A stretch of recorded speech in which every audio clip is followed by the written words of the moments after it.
ఆకాశవాణి జాతీయ వార్తలు చదువుతున్నది ఎన్ మణి. ముఖ్యాంశాలు: కేంద్రపాలిత ప్రాంతమైన దాద్రా నాగర్ హవేలీ, డయూ డామన్లను దేశ వారసత్వ సంపదగా ప్రధానమంత్రి నరేంద్ర మోదీ అభివర్ణించారు. యూరప్తో భారతదేశానికి పెరుగుతున్న ఏకీభావాన్ని భారత్ గుర్తించిందని విదేశాంగ మంత్రి డాక్టర్ ఎస్ జయశంకర్ పేర్కొన్నారు. కేంద్ర పారిశ్రామిక భద్రతా దళం సిఐఎస్ఎఫ్ దేశాభివృద్ధిలో భాగమై కీలక భద్రతా సేవలు అందిస్తోందని కేంద్ర మంత్రి అమిత్ షా ప్రశంసించారు. దేశంలో 15,000కు పైగా జన్ ఔషధి కేంద్రాలు ప్రతిరోజు 10 లక్షల మందికి సేవలు అందిస్తున్నాయని కేంద్ర మంత్రి జేపీ నడ్డా అన్నారు.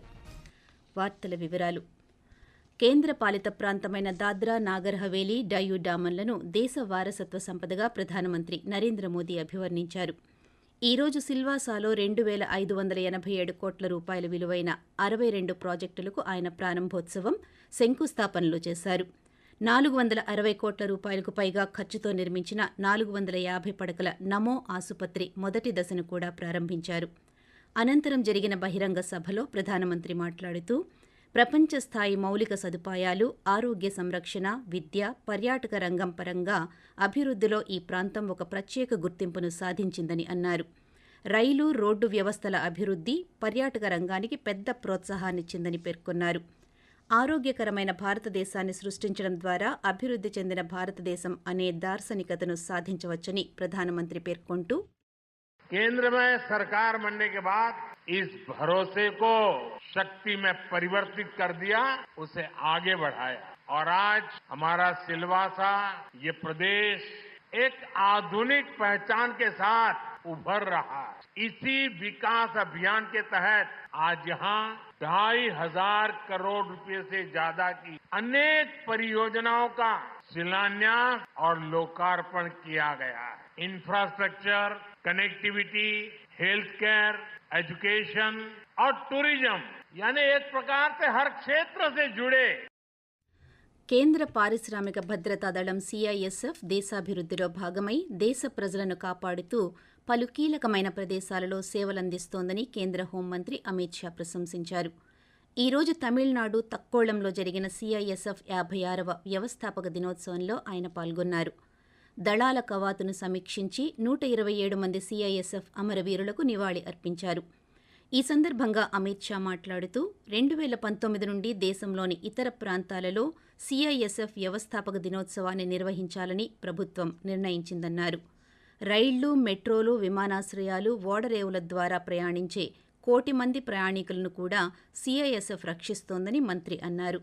దేశాన్ని రక్షించడంలో సిఐఎస్ఎఫ్ చేస్తున్న కృషి గురించి గ్రామాల్లో నివసించే ప్రజల్లో అవగాహన పెంచేందుకు కోస్టల్ సైక్లోథాన్ ర్యాలీ నిర్వహిస్తున్నామని కేంద్ర మంత్రి అమిత్ షా వెల్లడిస్తూ, सीआईएसएफ ने जवानों ने ढेर सारे सामाजिक कामों में भी अपनी रुचि लेकर उसको आगे बढ़ाने का काम किया है. हमारे प्रधानमंत्री जी ने 2027 तक देश को दुनिया की तीसरी सबसे बड़ी अर्थव्यवस्था बनाना और 47 में एक ऐसे राष्ट्र का निर्माण करना जो दुनिया में सर्वप्रथम हो, ये दोनों संकल्प 140 करोड़ की आबादी के सामने रखे हैं. उस संकल्पों की सुरक्षा में, इस संकल्पों की सिद्धि के लिए सीआईएसएफ का योगदान मैं मानता हूं बहुत महत्वपूर्ण है.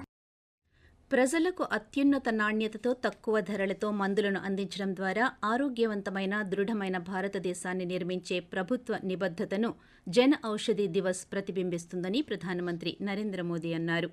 జన్ ఔషధి దినోత్సవం సందర్భంగా ఈ రోజు ప్రధానమంత్రి సామాజిక మాధ్యమం వేదికగా సందేశం అందించారు. దేశంలోని ప్రతి చోటకు నాణ్యమైన మందులు చేరుతున్న విధానం, ప్రజలకు అందుతున్న పొదుపు గూర్చి భారతదేశ జన ఔషధి విధానం ప్రపంచాన్ని ప్రేరేపిస్తున్న పరిస్థితులను ప్రధానమంత్రి ప్రస్తావించారు. గుండె చికిత్స గతంలో కంటే ఇప్పుడు సరసమైందిగా మారిందని, మోకాలి ఇంప్లాంట్ల ఖర్చు కూడా తగ్గిందని పేర్కొన్నారు. ఆకాశవాణి జాతీయ వార్తలు వింటున్నారు. యూరప్తో భారతదేశానికి పెరుగుతున్న ఏకీభావాన్ని భారత్ గుర్తించిందని విదేశాంగ మంత్రి డాక్టర్ ఎస్ జయశంకర్ పేర్కొన్నారు. ఐర్లాండ్ పర్యటనలో ఈ రోజు డబ్లిన్లో విశ్వవిద్యాలయ కళాశాలలో కేంద్ర మంత్రి ప్రసంగించారు. 5వ అతిపెద్ద ఆర్థిక వ్యవస్థగా ఉన్న భారత్ 2030 నాటికి 3వ అతిపెద్ద ఆర్థిక వ్యవస్థగా మారుతుందన్నారు. భారత్ యూరప్ యూనియన్ మధ్య దాదాపు 23 సంవత్సరాలుగా స్వేచ్ఛా వాణిజ్య ఒప్పందంపై చర్చలు జరుపుతున్నాయన్నారు. అలాగే ఇరు దేశాల మధ్య బలమైన వాణిజ్య బంధం ఉందని తెలిపారు. రెండు దేశాల ప్రముఖ కంపెనీలు ఇరు ఆర్థిక వ్యవస్థలలో ఘనంగా తమ ఉనికిని చాటుకుంటున్నాయని జైశంకర్ తెలియజేస్తూ, There was a very strong sense of parallel endeavors, and it's interesting if any of you bother to look at the Wikipedia on India-Ireland relations.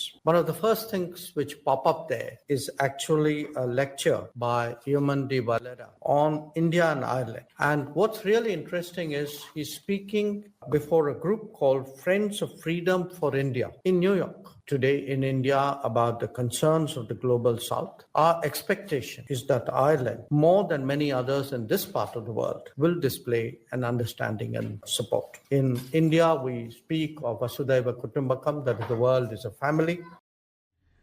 Corona మహమ్మారి సమయంలో వ్యూహాత్మక నాయకత్వం, విలువైన సహాయానికి గుర్తింపుగా తనకు గౌరవ order of freedom of Barbados అవార్డును ప్రదానం చేసినందుకు ప్రధానమంత్రి నరేంద్ర మోదీ ఈరోజు బార్బడోస్ ప్రభుత్వానికి, ప్రజలకు కృతజ్ఞతలు తెలిపారు. బార్బడోస్లోని బ్రిడ్జ్ టౌన్లో జరిగిన ఒక కార్యక్రమంలో ప్రధానమంత్రి మోడీ తరఫున విదేశాంగ శాఖ సహాయ మంత్రి పబిత్రా మార్గరీటా ఈ అవార్డును అందుకున్నారు. ఈ అవార్డుపై సామాజిక మాధ్యమం వేదికగా ప్రధానమంత్రి స్పందిస్తూ, ఈ అవార్డును 140 కోట్ల మంది భారతీయులకు, భారత్ బార్బడోస్ మధ్య సన్నిహిత సంబంధాలకు అంకితం చేస్తున్నానని పేర్కొన్నారు.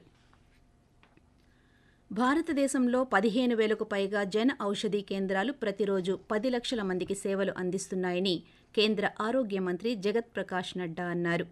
ఈరోజు జన ఔషధీ దివస్ సందర్భంగా ఆయన మాట్లాడుతూ, అచ్చీ భీ సస్తీ భీ అనే శక్తివంతమైన మంత్రంతో ప్రధానమంత్రి భారతీయ జన ఔషధీ పరియోజన అందరికీ ఆరోగ్య సంరక్షణను అందించడంలో విప్లవాత్మక మార్పులు తీసుకువస్తోందని ప్రశంసించారు. 50 నుండి 90% వరకు తగ్గించిన ధరలకు అధిక నాణ్యత గల మందులను జన ఔషధీ కేంద్రాలు అందిస్తున్నాయని వివరించారు. ఈ కేంద్రాలు ప్రతి భారతీయుడికి అవసరమైన ఆరోగ్య సంరక్షణ అందుబాటులో ఉండేలా చూస్తున్నాయని తెలియజేస్తూ, प्रधानमंत्री जन औषधि परियोजना अच्छी भी और सस्ती भी के संकल्प के साथ लोगों तक उच्च गुणवत्ता वाली किफायती दवाएं पहुंचाने का काम किया है. आज 15,000 से ज्यादा जन औषधि केंद्र देश भर में काम कर रहे हैं, जो हर दिन 10 लाख से अधिक लोगों को सस्ती दवाएं उपलब्ध कराते हैं. जिस जन औषधि केंद्रों पर उपलब्ध दवाएं पूरी तरह विश्वसनीय, सुरक्षित और असरदार होती हैं. महिला, अनुसूचित जाति, जनजाति, समुदाय और दूर दराज के क्षेत्रों में रहने वाले उद्यमियों को प्रोत्साहित करने के लिए विशेष योजनाएं भी दी जाती हैं. अब यह पहल भारत के बाहर भी विस्तार कर रहा है.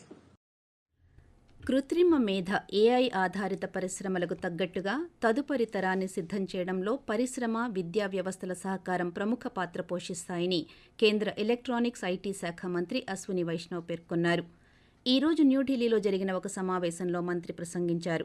దేశంలోని 240 విశ్వవిద్యాలయాలు ప్రముఖ ప్రపంచ సంస్థలకు చెందిన కృత్రిమ మేధ సెమీకండక్టర్ డిజైన్ సాధనాలను కలిగి ఉన్నాయన్నారు. కృత్రిమ మేధ పరిశ్రమ అవసరమైన పరిజ్ఞానంతో విద్యార్థులు పట్టభద్రులయ్యేలా చూసేందుకు విద్యా సంస్థలు ఇటువంటి చొరవ తీసుకోవాలని విద్యావేత్తలకు అశ్విని వైష్ణవ్ పిలుపునిచ్చారు. భారత్, అమెరికాలు బహుళ రంగాల ద్వైపాక్షిక వాణిజ్య ఒప్పందంపై చర్చలను ముందుకు తీసుకువెళ్లే ప్రక్రియలో ఉన్నాయని విదేశాంగ మంత్రిత్వ శాఖ ప్రతినిధి రణధీర్ జైస్వాల్ తెలిపారు. ఈ రోజు పాత్రికేయులతో ఆయన మాట్లాడుతూ, గత నెలలో ప్రధానమంత్రి నరేంద్ర మోదీ అమెరికా పర్యటన సందర్భంగా పరస్పరం ప్రయోజనకరమైన బహుళ రంగాల ద్వైపాక్షిక వాణిజ్య ఒప్పందంపై చర్చలు జరపాలని 2 వర్గాలు ప్రకటించాయని పేర్కొన్నారు.